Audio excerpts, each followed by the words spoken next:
Lionel was marveling at the woman as he rattled off bug puns. He would soon exhaust his inventory, which she seemed to delight in. She had long legs and a beautiful globe of curls.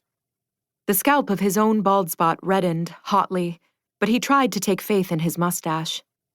Without meaning to, he twitched his nose so that his mustache writhed. He had never been to a singles event. He came to this one prompted by a recent milestone in his nascent adulthood, the opening of his insect museum.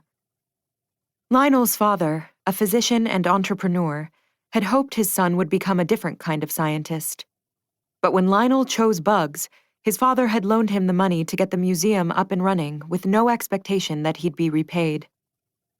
Lionel was not entirely self-unaware. He knew his father lacked faith in him. But he was also relentlessly optimistic about his newest endeavor, as with most aspects of his life. He'd had no reason not to be. Good things had happened, and so they could keep on happening.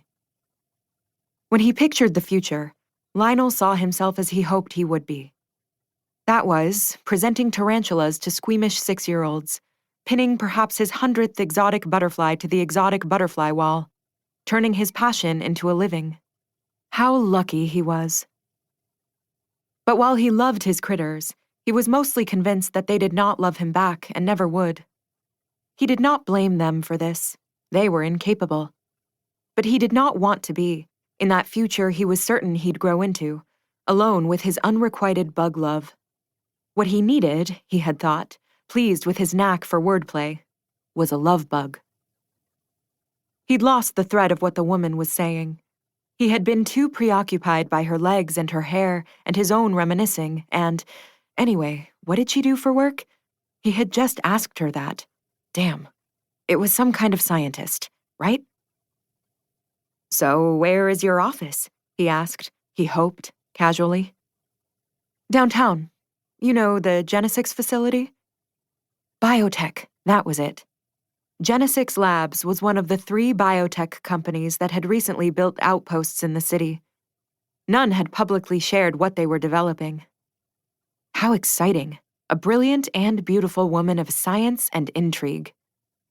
It was surprising, too, this new position. She went on to tell Lionel that she had not been expecting the job offer. Biotech, she explained, was not her field of study. "No?" he said. No. Her doctorate was in paleobiology. "That's a funny change," Lionel acknowledged. He knew nothing of paleobiology, and, honestly, he wasn't very interested. Paleoentomology, maybe. But even then, insects were old and relatively unchanging, and that was partly what he loved about them. He could tell that she took pride in her studies. It was obvious from how she'd said the word doctorate. "Did you study Mark's Island?" Mark's Island proper was not an actual island. It was connected to the city by an isthmus. But thousands and thousands of years ago, it really was an island. Everyone knew at least this much local history. Mark's Island had been home to humans far earlier than any humans were thought to have lived anywhere else in this part of the world. "It was the focus of my research," she said. "The ancient tribe?" "Well, the whole ancient ecosystem," she said. "But I won't bore you."